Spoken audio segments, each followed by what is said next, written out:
Olá, sejam todos bem-vindos e bem-vindas ao canal Café com História.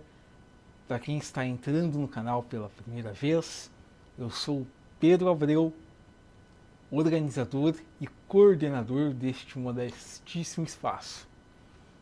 É uma satisfação tê-los aqui novamente para contemplar, para participar, para compreender e discorrer a respeito dos temas aqui abordados, e dessa forma contamos com a participação de vocês nos comentários, discutindo, dando sua opinião, entendendo, e dessa forma nós também aprendemos com o ponto de vista de vocês nos comentários.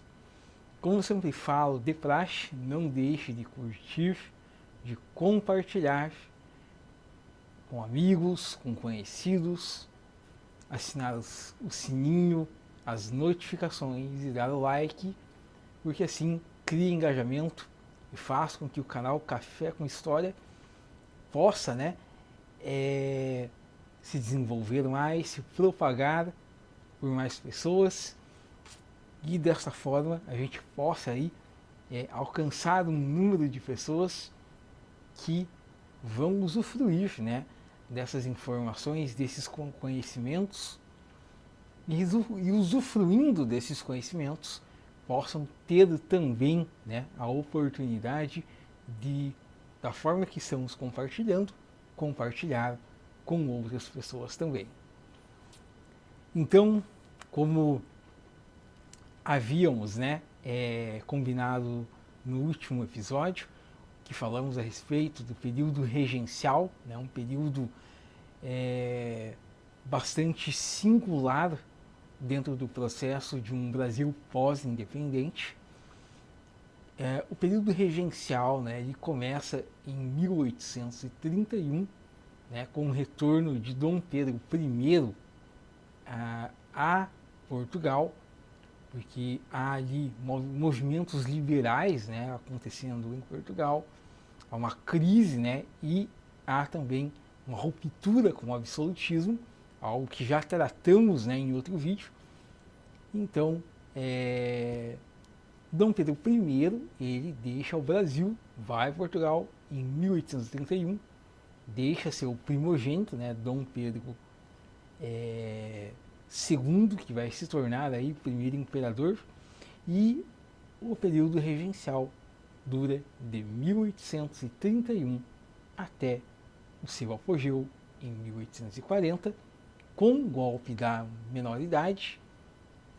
Dom Pedro II, tecnicamente, obviamente, se torna aí imperador com 14 anos de idade, mas claro, ele é tutelado aí por membros das cortes, Lembrando que Dom Pedro II, aí dentro do período regencial, ele foi tutelado, ele foi educado para já desde os primórdios ser preparado para assumir o trono.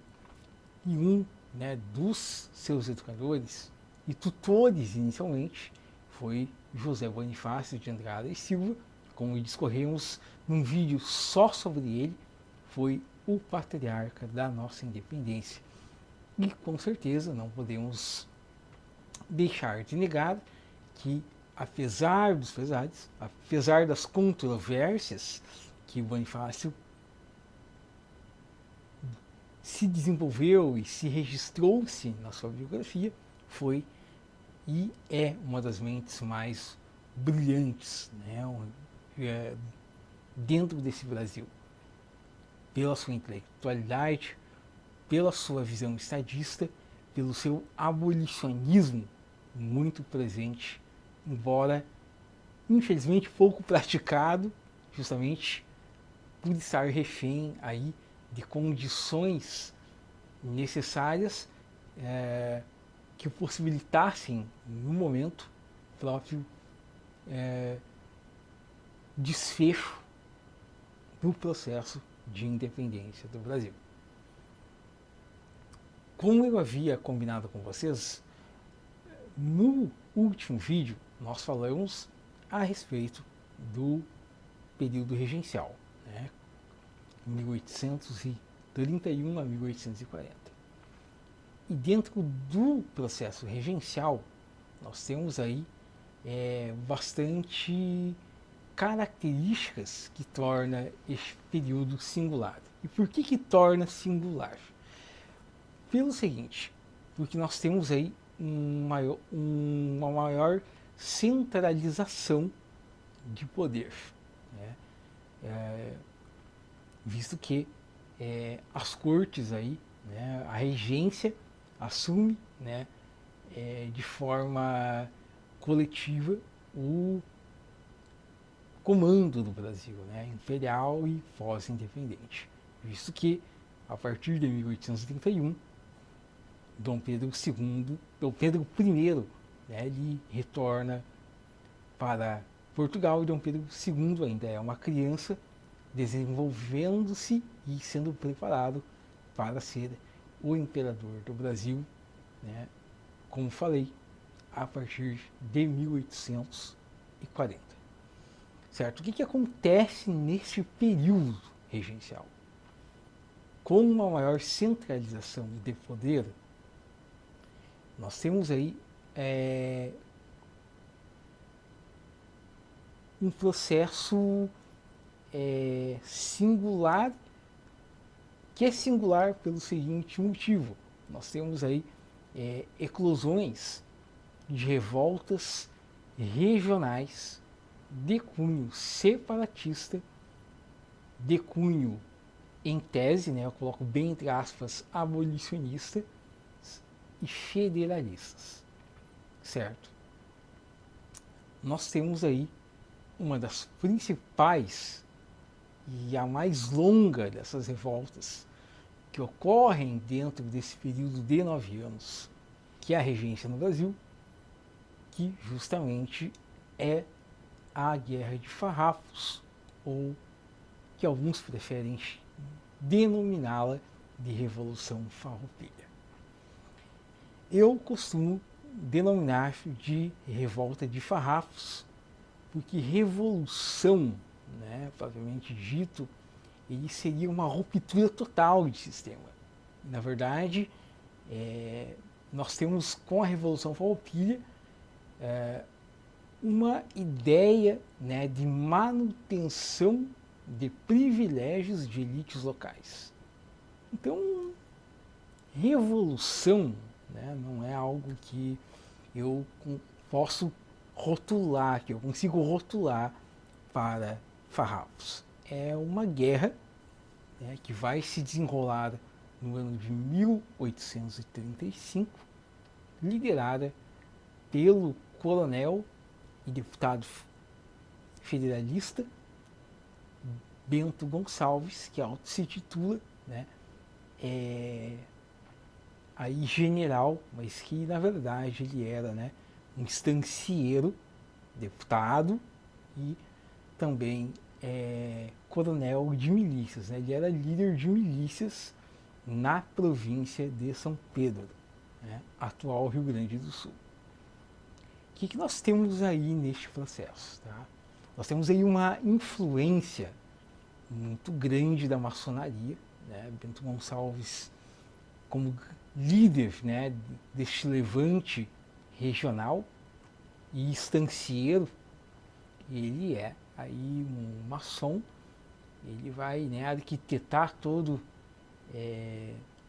o desenrolar desta revolta, desta ruptura. E aí, a partir, né, do 20 de setembro de 1835, nós temos aí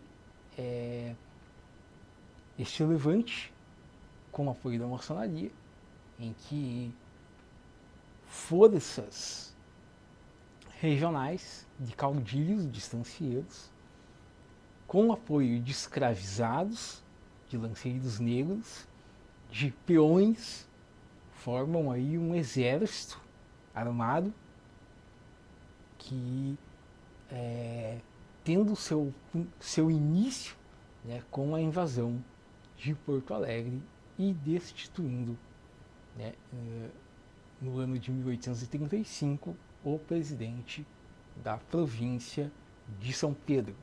Né. É interessante elencar que o termo governador não se utilizava nessa época, né, era o presidente da província. Né, e então o presidente da província do Rio Grande do Sul é destituído pelos farrapos. Porto Alegre sofre uma invasão brusca, né? E há diversas atrocidades cometidas pelos revoltosos, por esse exército cooptado por estancieiros, né?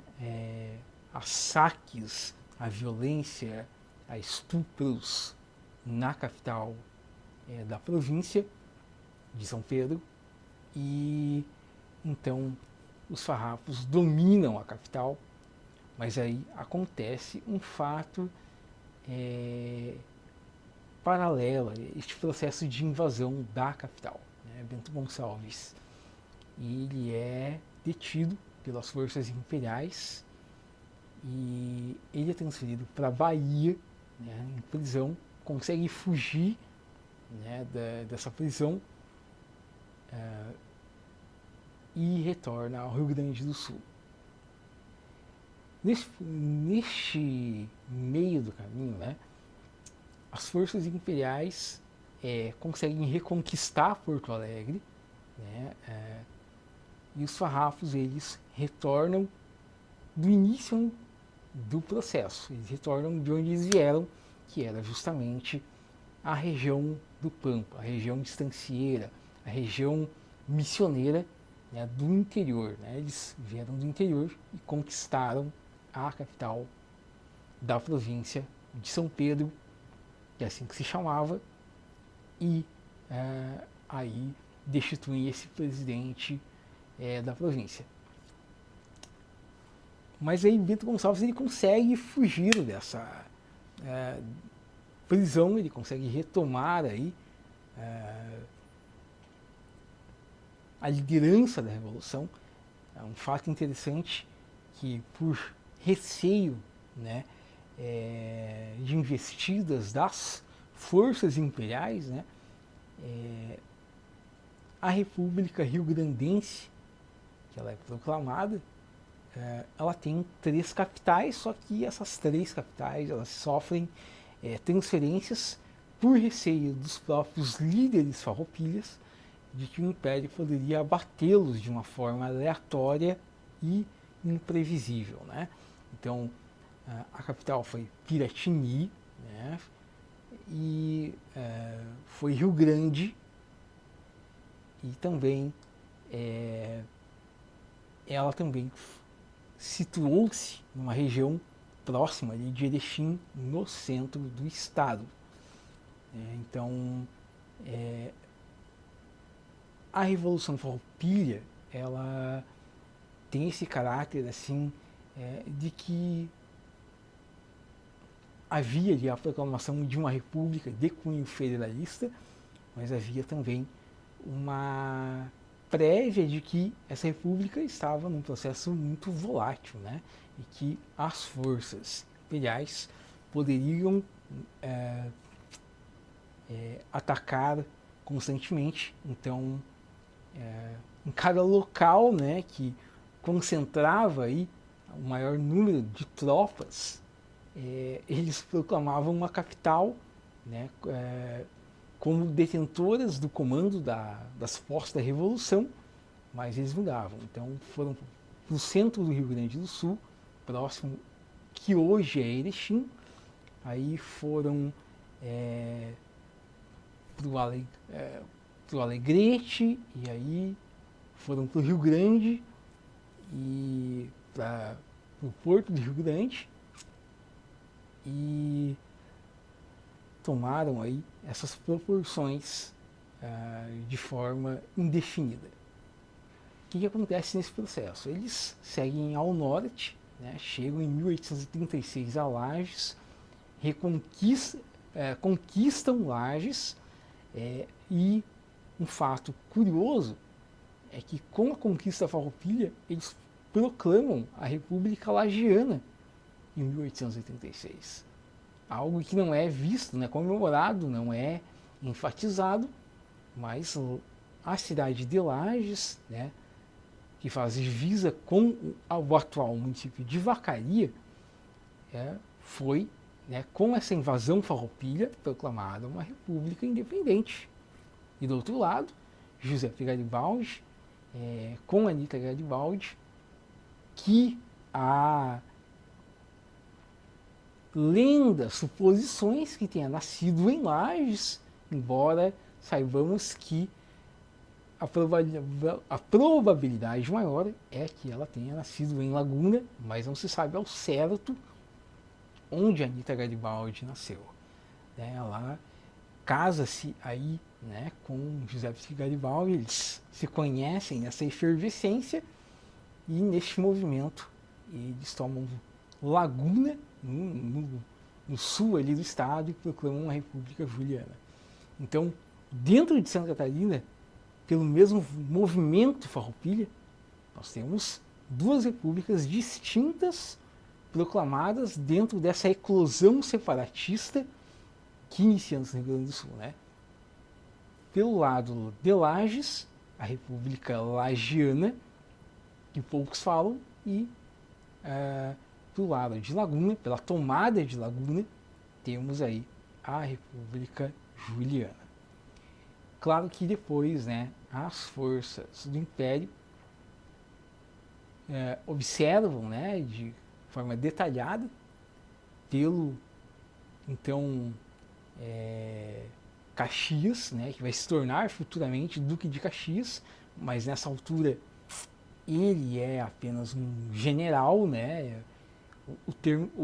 O título de Duque de Caxias vai se dar lá na Guerra do Paraguai, a partir de com o seu término em 1870, e que Dom Pedro II o nomeia, né, como Duque, né? Ele recebe o título, né, de Duque com a Guerra do Paraguai, mas é interessante a gente lembrar e enfatizar que Caxias ele é o precursor, ele é aí o comandante supremo das forças imperiais nessa linha de combate que vai aí sucumbir com os revoltosos farroupilhas, certo? Então, as forças imperiais retomam Laguna, retomam Lages, né? Então, e retomam Porto Alegre bem já anteriormente, né? Então, lembrando que Porto Alegre ela foi invadida, mas a população local sempre se colocou em uma posição de resistência, né? Fato importante e notório que Porto Alegre vai aí receber das mãos de Dom Pedro II o título de cidade valorosa e leal, justamente porque no início ali, né, na primeira invasão já, mesmo que momentaneamente Porto Alegre se viu perdedora, né, foi aí usurpada pelos revoltosos, se colocou sempre numa situação de resistência à revolução, ao contrário da sua efervescência de seu início, que se deu, né, na região pampiana, na região do interior do Rio Grande do Sul. E então, como havíamos falado, as forças imperiais comandadas por Caxias são mandadas mais tropas, né, do Rio de Janeiro, então capital imperial. O Império está a par aí, né, dessa situação, porque a gente temos aí aproximadamente, não há um número exato, de 3.600 baixas, né, no conflito de 1835 a 1845, o que levou aí uma situação de calamidade, de miséria, né? Então a população civil da província de São Pedro, atual Rio Grande do Sul, sofreu muito, né? por conta, né, de uma guerra, de 10 anos aí de um conflito armado, e que no período imperial foi o maior conflito armado, quiçá o maior, um dos maiores, né, da América Latina, né, na questão de guerra civil. Uma coisa que a gente não pode deixar de mencionar é o papel das mulheres, né, nesse contexto, obviamente, machista do século XIX, mas que tiveram principalmente uma ligação muito grande com a área da saúde, né? Então, Santa Casa de Misericórdia, né, em Porto Alegre, na longínqua e pequena Porto Alegre, já era, né, algo existente, né? Então, por conta dessa guerra civil, muita orfandade, né, muitos órfãos, muitas crianças órfãs apareciam, né, neste caos social que a guerra, e as mulheres, né, que se voluntariavam como aí zeladoras nessa época, né, obviamente que estamos falando de século XIX, mas na Santa Casa, né, com a roda dos expostos, né, zelou por muitos órfãos, e esses órfãos, além de pais e mães, eram órfãos por conta da guerra. E por essas baixas que eu falei, que aproximadamente foram de 3.600 pessoas em combate ou vítimas em detrimento deles. Então, a partir de 1845, nós temos o armistício, em que, de fato, as forças imperiais, né, dominam, reconquistam esse território rebelde. Muitos rebeldes, então, né, com o armistício, líderes, obviamente, estancieiros, líderes dessa, entre aspas, revolução, são aí contemplados, né, inseridos e remanejados no próprio exército imperial, né, e há uma certa anistia, né, por essa rebeldia e ruptura dentro do império, e obviamente isso não contemplou em nada, né, a parte do exército farroupilha que foi mais linha de frente, né, que foi os peões, os lanceiros negros, né, covardemente abatidos em batalhas como de Porongos e do Seival, que, como diz um velho poema, né, para os caudilhos medalhas e para os peões e lanceiros negros feridas de batalhas unicamente. Então, como falamos no início desse vídeo, né, a Revolução de Farrapos, entre aspas, Guerra de Farrapos, foi uma revolta de caráter federalista, separatista, né, de estancieiros da elite do interior, fazendeiros que não estavam contentes com a alta taxa de tarifas de impostos, né, sobre o charque. E o charque, né, era, né, o PIB, digamos assim, maior que movia a economia da então estância de São Pedro. Então, conclusão, né, foi uma revolta de elites locais insatisfeitas com impostos, com subsídios econômicos que julgavam ser injustos, visto que a mão de obra escrava era uma realidade nas instâncias, e essa mão de obra escrava, né, foi, né, servir de escudo e tornaram-se soldados, né, de uma guerra que lutaram, temos que reconhecer, com bravura, com força. Os peões, os lanceiros negros lutaram com coragem, com bravura, só que lutaram por interesses que nada tinham a ver com suas próprias existências, mas para a manutenção e garantia de interesses de seus patrões, de seus caudilhos. Né?